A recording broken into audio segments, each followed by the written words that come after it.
আলামিন এই আয়াতে কারিমার মধ্যে কি বলেছেন, কি বোঝাতে চেয়েছেন, সেটাই আজকে আমার আলোচ্য বিষয়। এর আগে আমি আপনাদেরকে বলি, আল্লাহ রাসূল সাল্লাল্লাহু আলাইহি ওয়াসাল্লাম এক রাওয়াতের ভিতরে আছে, রাসূল সাল্লাল্লাহু আলাইহি ওয়াসাল্লাম যেদিন মৃত্যুবরণ করেছেন তার 9 দিন আগে আল্লাহ তাআলা এই আয়াতে কারিমাটি নাযিল করেছেন।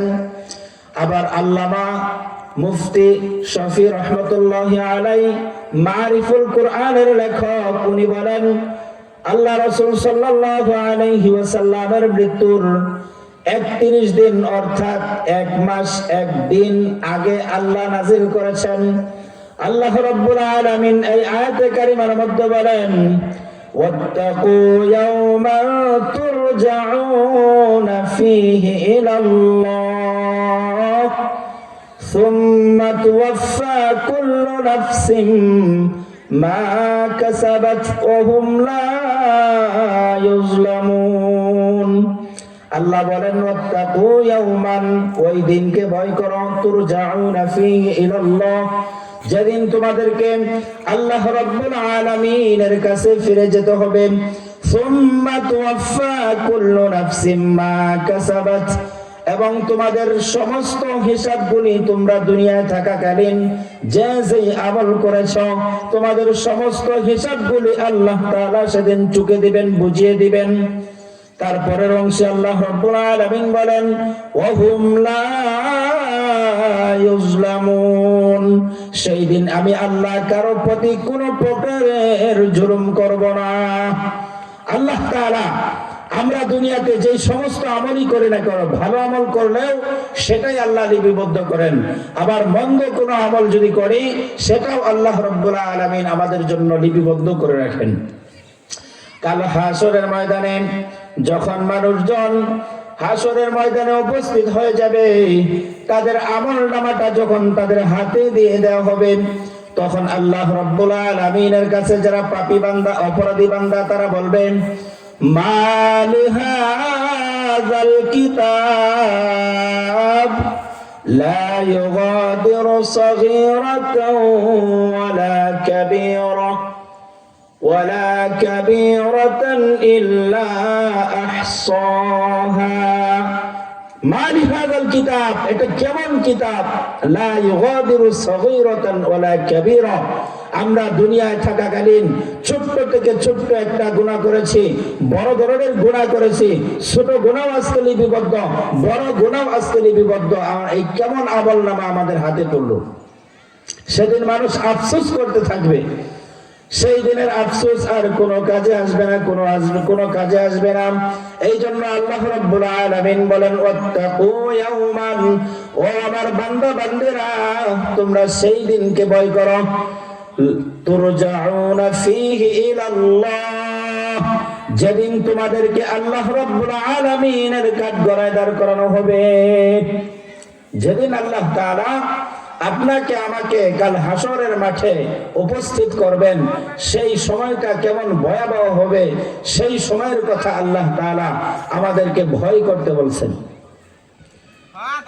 অনেক ভয়াবহ একটা পরিস্থিতি হবে, এমন কঠিন ময়দান হবে, এমন কঠিন ময়দান হবে। আজকে আমাদের ভাইয়েরা, আমরা যদি কোনো বিপদে পড়ি, আমাদের ভাইয়েরা আমাদের বিপদে আগিয়ে আসে। আমার বোন আমার জন্য বিপদ যদি দেখে, তাহলে আমার বোন আমাকে সতর্ক করে দেয়। বাবা মা, কত আদরের বাবা মা, নিজে না খেয়ে নিজে না পড়ে আমাদেরকে খাওয়ায়, আমাদেরকে পড়ায়, কিন্তু কাল কঠিন ময়দানে, কিয়ামতের কঠিন সেই ময়দানে যখন কেউ কারো হবে না, সেই সময় আল্লাহ রাব্বুল আলামিন তখন পিতা তার সন্তানকেও চিনবে না, মা তার ছেলেকে চিনবে না, ভাই তার ভাইকে চিনবে না, বোন তার বোনকে চিনবে না। এমন কঠিন অবস্থা হবে, এমন কঠিন অবস্থা হবে যে একেবারে অর্ধ হাত পর্যন্ত উপরে আমাদের সূর্যটা চলে আসবে, মাটির নিচে আল্লাহ তাআলা তামা গলিয়ে দিবেন, আমাদের পায়ের নিচে শুধু থাকবে তামা আর তামা।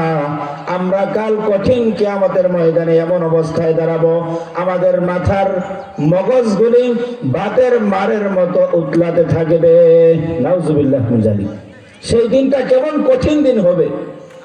এই জন্য আল্লাহ রাব্বুল আলামিন বলেন, ওয়াত্তাকু ইয়াওমান তুরজাউনা ফীহি ইলাল্লাহ, তোমরা সেই দিনকে ভয় করো, অর্থাৎ কিয়ামতের দিনকে। তুরজাউনা ফীহি ইলাল্লাহ, যেদিন তোমাদেরকে আল্লাহ রাব্বুল আলামিনের কাঠগড়ায় দাঁড় করানো হবে।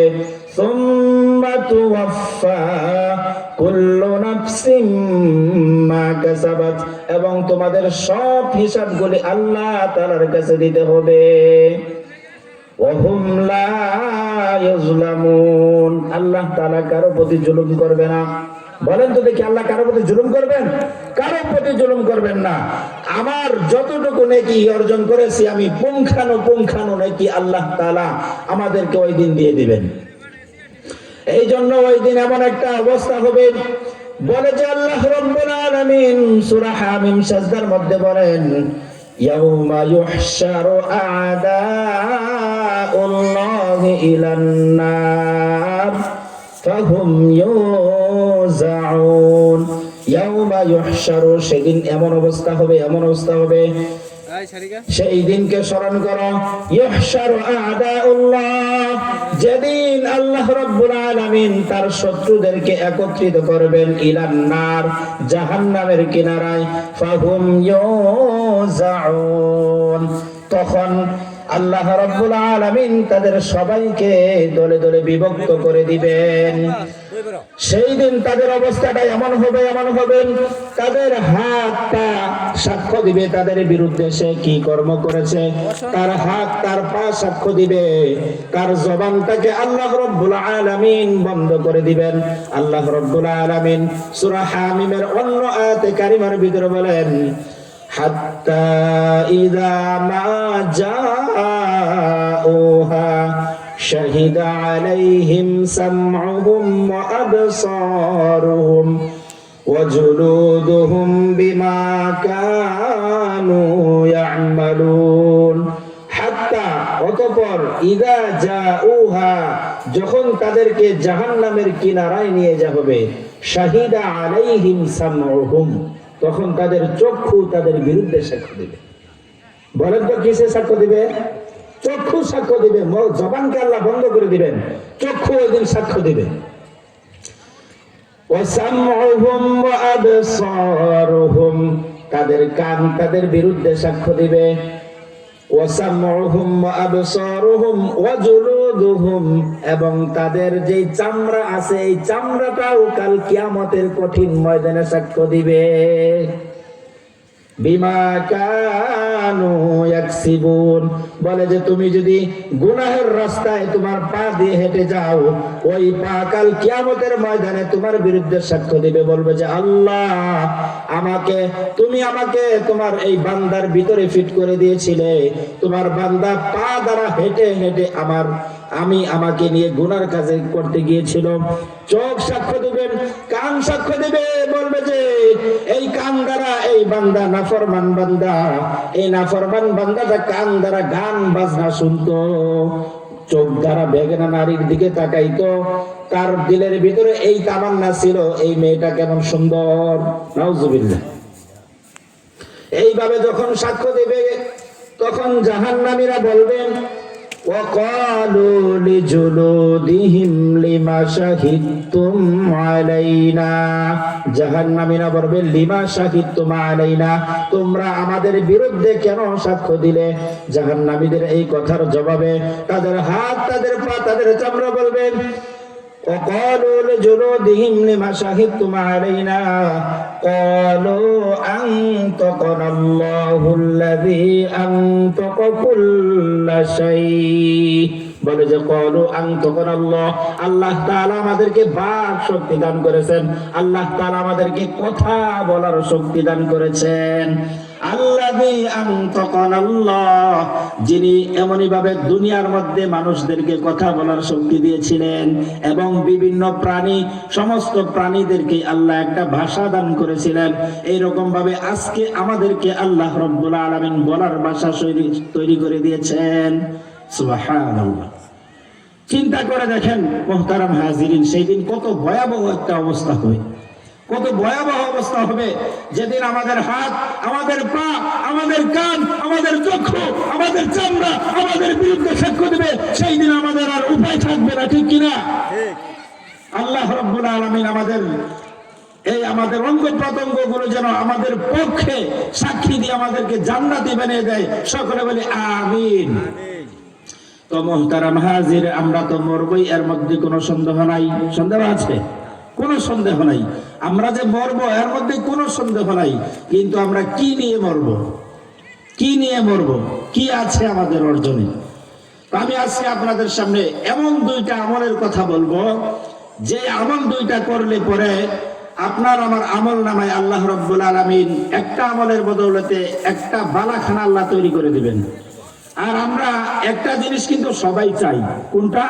যে আমি মারা যাওয়ার পরে যেন আমার জানাজায় অনেক বেশি লোকজন হয়। এটা কামনা করি না মুরব্বি? এটা আমরা অনেক কামনা করি। অথবা আমার বাপ মা যদি মারা যায়, আমার বাবা মারা গেছে, আমি যদি দেখি যে আমার বাবার জানাজা পড়ার জন্য অনেক ওলামায়ে কেরাম চলে আসছেন, তখন আমরা খুশি হই না? অনেক খুশি হই। আবার সমাজের যারা ভালো মানুষ, ভালো চরিত্রের মানুষ, যারা সমাজের গুণী মানুষ, তাদের জানাজায় দেখা যায় এরকম অনেক মানুষ হয়, ঠিক না? অনেক মানুষ হয়। তো আজকে আমি এমন একটা আমল আপনাদেরকে শিখাই দেব, যে আমলটা করলে পরে আপনার আর আমার জানাজার নামাজে 50,000, একটা নয়, দুইটা নয়, 50,000 ফেরেশতা, রহমতের ফেরেশতা আপনার আমার জানাজায় উপস্থিত হবে। বলেন না সুবহানাল্লাহ? কয়জন ফেরেশতা? 50,000 ফেরেশতা। একটা আমল যদি আপনি আমি করতে পারি, তাহলে আপনার আমার জানাজায় 50,000 ফেরেশতা এসে কি করবে? জানাজায় অংশগ্রহণ করবে। সুবহানাল্লাহ।